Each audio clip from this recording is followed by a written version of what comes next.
Hello all, welcome to my channel. ప్రస్తుత ఈ సమాజంలో అనేక జబ్బులకి ఒకటే ఒక కారణం అండి, అదే ఓవర్ వెయిట్. అందరికీ వెయిట్ లాస్ అవ్వాలనే ఉంటుంది, కానీ సరైన మార్గం తెలియదు. ఒక్కొక్కరు ఒక్కో మార్గాన్ని పట్టుకుని ప్రయాణిస్తూ ఉంటారు. దాంట్లో ప్రధానంగా ఏంటంటే ఉపవాసాలు చేస్తారు, ఫాస్టింగ్. కొంతమంది ఇంటర్మీడియట్ ఫాస్టింగ్ చేస్తారు, కొంతమంది వర్కౌట్స్ చేస్తారు, ఫిజికల్ ఎక్సర్సైజ్. మరికొందరు డైట్ కంట్రోల్ చేస్తారు. వీటన్నిటిలోకి ఏది కరెక్ట్ మార్గం, అది ఈరోజు వీడియోలో డిస్కస్ చేద్దాం. ఓకే, వీడియోలోకి వెళ్దామా? ఉపవాసం గురించి చూద్దాం. ఉపవాసం అంటే ఏంటండి? భోజనం చేయకుండా ఉండిపోవడాన్ని ఉపవాసం అంటారు. సో అసలే మన ఆర్గాన్స్, మన బాడీలో ఉన్న organs, proteins, vitamins, carbohydrates, minerals, ఈ పోషకాహారం అందివ్వకపోవడం వల్ల ఫ్రస్ట్రేషన్లో ఉంటాయి. సో పూర్తిగా భోజనాన్ని నిలిపేస్తే వాటికి డైలీ పోషకాలని ఎవరు అందిస్తారు? వాటి పనితీరు మందగించిపోతుంది. సో ఉపవాసం అనేది కరెక్ట్ మార్గం కాదండి. కొంతమంది ఒకరోజు ఉపవాసం ఉంటే, కొంతమంది 3 రోజులు, కొంతమంది వారం రోజుల వరకు ఉపవాసం ఉంటారు. మన బోన్స్ కాల్షియం కావాలి, మన బాడీకి ప్రోటీన్ కావాలి, డైటరీ ఫైబర్ కావాలి, సాల్యుబుల్ ఇన్సాల్యుబుల్ ఫైబర్ అవసరం అవుతుంది. సో ఇవన్నీ కూడా అందించకపోవడం వల్ల శరీరం బరువు తగ్గచ్చేమో కానీ ఆరోగ్యం మరింతగా చెడిపోతుంది. కాబట్టి నా ఒపీనియన్లో ఉపవాసం కరెక్ట్ పద్ధతి కాదండి. ఇప్పుడు ఇంటర్మీడియట్ ఫాస్టింగ్ గురించి ఆలోచిద్దాం. ఇంటర్మీడియట్ ఫాస్టింగ్ అంటే ఏంటి? మీల్స్ని స్కిప్ చేయడమే ఇంటర్మీడియట్ ఫాస్టింగ్ అండి. కొంతమంది బ్రేక్ఫాస్ట్ని స్కిప్ చేస్తే, కొంతమంది లంచ్ని స్కిప్ చేస్తారు, కొంతమంది డిన్నర్ని స్కిప్ చేస్తారు. దీన్నే ఇంటర్మీడియట్ ఫాస్టింగ్ అంటారు. ఇది కరెక్ట్ పద్ధతేనా? మనము 3 పూట్ల తినడానికి అలవాటు పడి ఉంటామండి.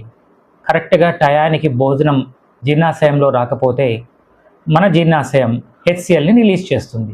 అది అలవాటు పడి ఉంటుంది. ఆ హెచ్సిఎల్ ఒక యాసిడ్ అండి.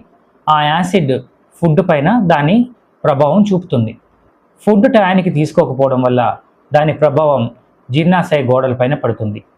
అది జీర్ణ వ్యవస్థ ఆరోగ్యాన్ని దెబ్బతీస్తుంది.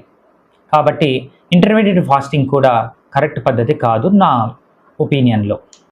ఇప్పుడు ఫిజికల్ ఎక్సర్సైజ్ గురించి మనం ఆలోచిద్దాం. Physical exercise or workouts. మామూలుగా ప్రజలు జిమ్లోనూ బయట గ్రౌండ్స్లోనూ ఈ వర్కౌట్స్ చేస్తూ ఉంటారు. Daily 1 hour, half an hour, 2 hours వరకు చేస్తూ ఉంటారు. ఇది కరెక్ట్ పద్ధతేనా? జనరల్గా most of the cases workouts చేసే వాళ్ళకి ఫుడ్ పైన కంట్రోల్ కూడా ఉండదండి. వాళ్ళు ఆలోచించేదంతా ఒక్కటే, మనం వర్కౌట్స్ చేస్తున్నాము కాబట్టి మనం బాగా తినచ్చు.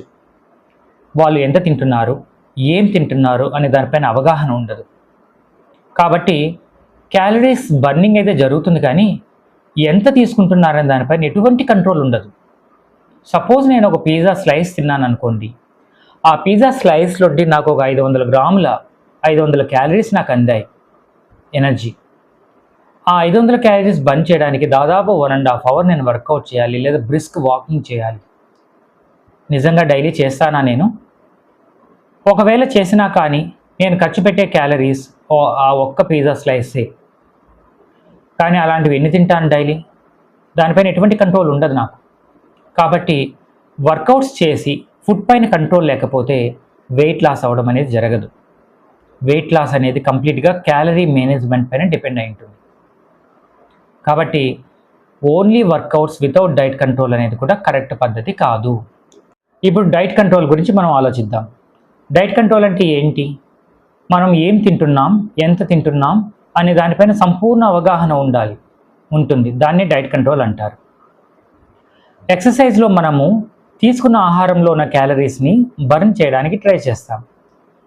డైట్ కంట్రోల్లో అసలు మనం తీసుకునే ఆహారంలో మనకు సరిపోయేంత క్యాలరీస్ మాత్రమే తీసుకుంటాం. మన క్యాలరీస్ రెడ్యూస్ చేయడం వల్ల ఎక్సెసివ్ ఫ్యాట్, మన బాడీలో ఉన్న ఫ్యాట్ బర్న్ అవ్వడం స్టార్ట్ అవుతుంది. దీన్నే డైట్ కంట్రోల్ అంటారు. ఫర్ ఎగ్జాంపుల్, నేను ప్రోటీన్ తీసుకోవాలనుకోండి, నా బాడీకి ప్రోటీన్ డైలీ అవసరం.